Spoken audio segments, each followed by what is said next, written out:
What I'm going to talk about today is usually considered illogical. A lot of people feel offended when I talk about it. It is usually politically incorrect, especially in the atmosphere environment that we are right now, where everybody is really concerned about crime against women. But I would still talk about it because it's much needed, especially if we all believe that justice is the right of every individual, regardless of their gender. I'm going to be talking about men today. I'm going to be talking about men who are victimized. I'm going to be talking about men who are being abused, systematically abused by laws that have been made for protection of women, but are in turn coming out to be as a tool of injustice to men and women. And I'm going to be talking about men who absolutely are nowhere in the conversations when we talk about gender. I never thought about it. To be very honest, I never thought men would have any issues, men would have any concern. I'm a woman, why should I care about men? So I always had that attitude that most of us usually have. Until 3 years ago, when I was standing in the court along with a family member of mine, a very close relative of mine, and he was going through divorce. The woman had an extramarital affair, and when the family figured out, there were discussions on what to do next, Well, the guy gave both the options to the girl. She could move on because it's her right to live what she wants to do, and he also gave her the option that he's ready to forget everything and then move on with life. But the girl was hell-bent on breaking the marriage. Now, everything was fine until here, and after this, all hell broke loose. Now, while she was the one who was actually the wrongdoer in the marriage, she accused the family of dowry and domestic violence. And I remember this afternoon when I was standing in the court with this woman and her sister was telling this woman basically, you have all the laws by your side, so you should really be happy about it. And I, as a woman, was confused that day. Just because I'm a woman, does it give me all the right or power to ruin a family and a man?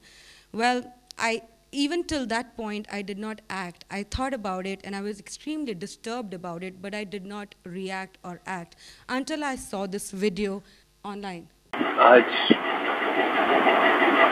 अपनी जिंदगी खत्म करने जा रहा हूँ।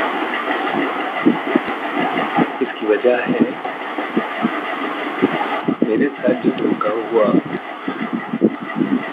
मेरे साथ जो ज्यादती की जा रही है, मेरे खिलाफ झूठा जहेज फरोशी का केस डाला।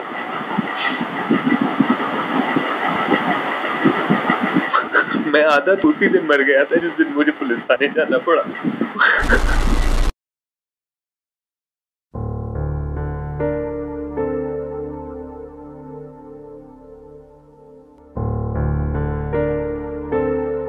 Yeah, so Syed Ahmed Makhdoom committed suicide in 2009. He was accused of a dowry case, and this is what he left as an evidence of the humiliation and the harassment that he had gone through. Makhdoom is not the only one who is being harassed because of gender-biased laws in India. There are several men and their families that are falling victim to these laws. Martyrs of Marriage is a project that I thought of beginning when I saw this video. I was moved into tears, and I just could not think of being silent anymore, and that's why I thought I would make a documentary film on the way men are being victimized in India, their families are being victimized in India because of gender-biased laws. Martyrs of Marriage is a documentary feature that's a story of people who have fought, who are fighting, and people who succumbed to the most unexpected battle of their life, which is marriage. We think of marriage as a very beautiful bond. We think of marriage as a lifelong bond. We don't think about divorce, but divorce is reality of today. When I've spoken to lawyers and a lot of people in the judiciary, divorce rates are touching something between 30 to 40%. Marriages are falling apart, and when a marriage falls apart, it's the man and his family who are really at the wrong side. On your left is a story of a man and his family. He was being tormented, he was being abused, he was being humiliated for the mere fact that he was not able to earn as much as his wife wanted him to. And though he had already cut off all his ties from his parents, whenever he visited his or took care of his ailing mother, his wife used to create a big ruckus in the family. Being abused, he went to the police station and told the cops, "Can you please keep me in the lockup because I cannot live at my home?" The cops told him that they have absolutely nothing for him. They have no law for his protection and they can't do anything, and he must go back home because they can't really do something for him.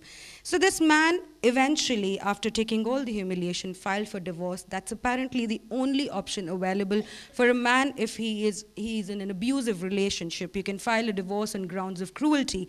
That's what he did. And as soon as his wife received the summons, 2 days after, she went in front of his house and created a big mess over there and made sure that his entire family, even though they were not staying with them, were dragged to the police station. He hung himself the same night. On the right side is the story of a man who was accused in a domestic violence in a dowry case when he did the DNA test of his 2-year-old son. His was a 6-year-old marriage. He had a 2-year-old son, and because of certain apprehensions, he conducted a DNA test. The next day, he was arrested under the Dowry Act. No prizes for guessing. He's not the father of his child. So the child belongs to somebody else, and his wife implicated him in a dowry case because he conducted the DNA test. How easy it is to misuse a law that's made for protection of women in India? This is a slide that tells you a little bit about that.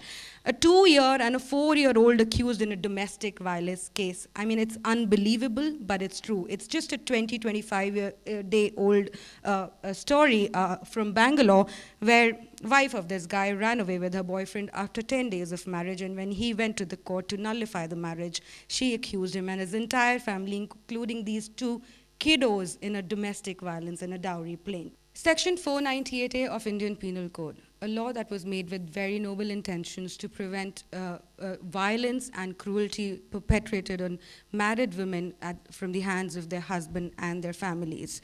It was a law made with very good intentions, but 30 years down the line, today 498A is being known as the law that's been most abused in the history of Indian jurisprudence. The number of people arrested under this law that essentially deals with this family setup is more than 23 lakhs, less than only petty crimes like theft and hurt. More than 5 lakh women have been arrested under this law alone.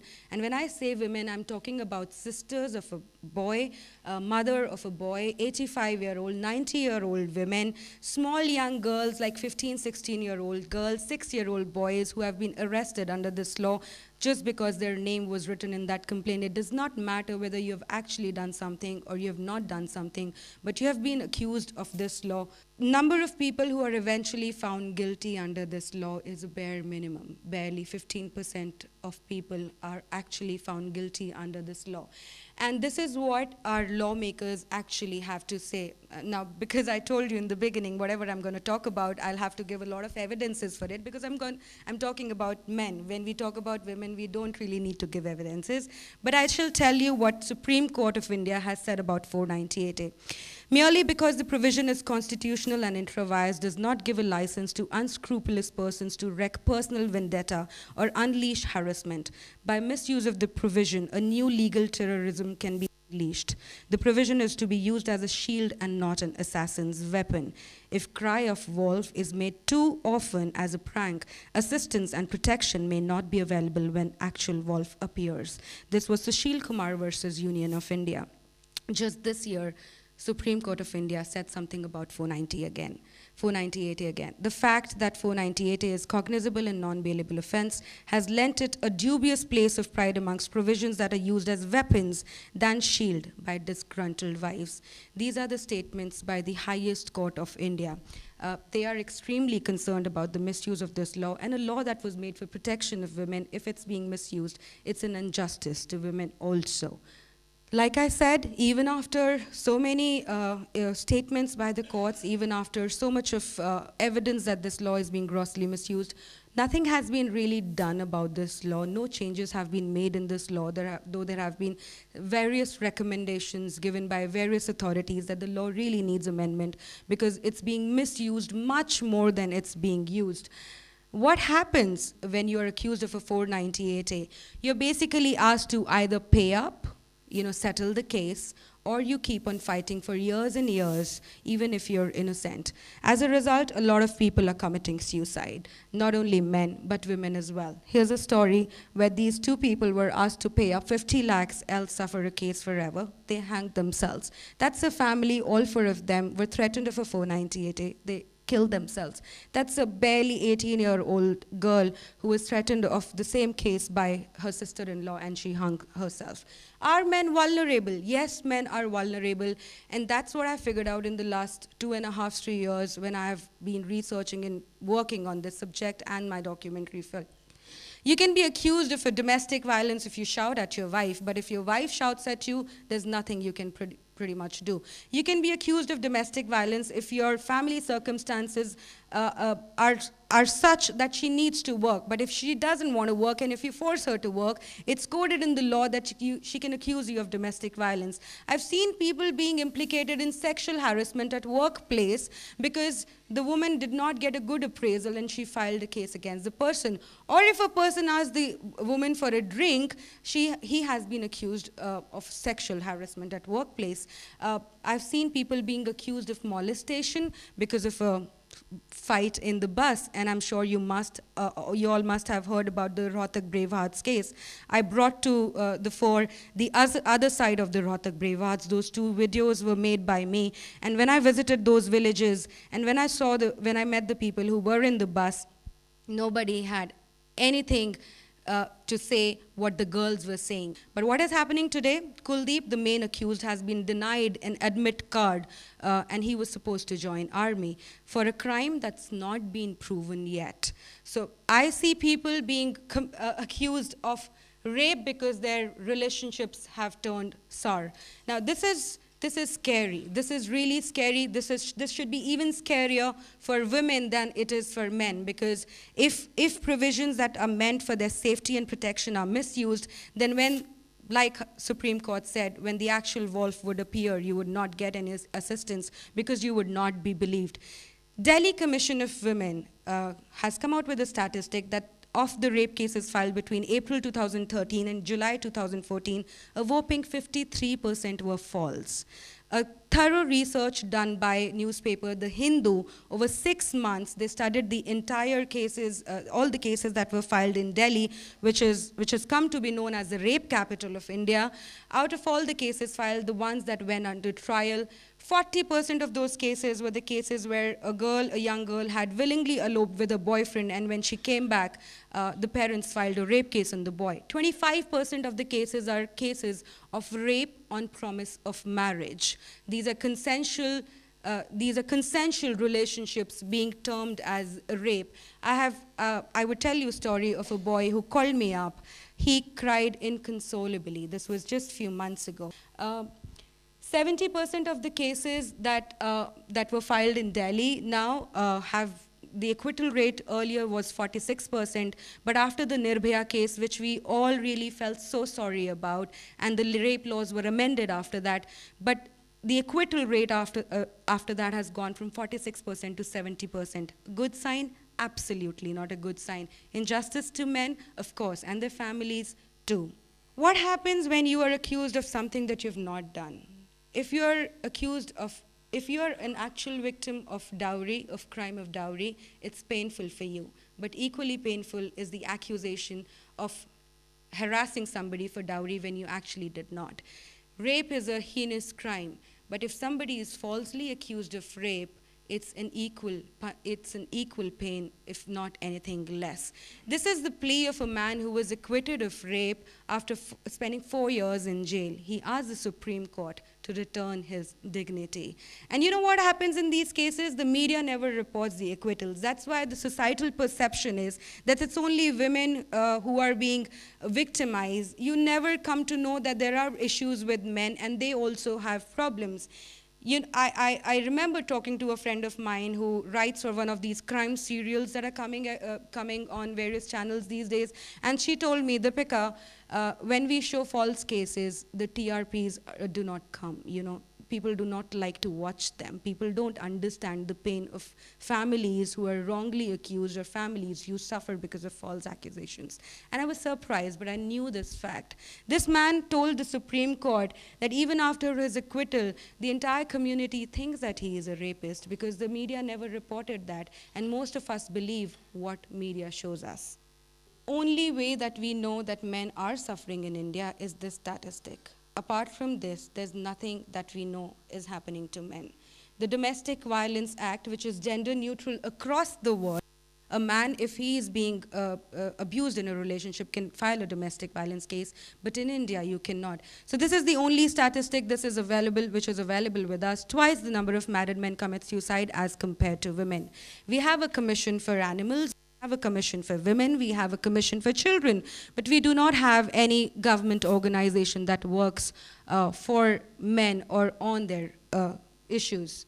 I'm a volunteer with an organization called Save Indian Family.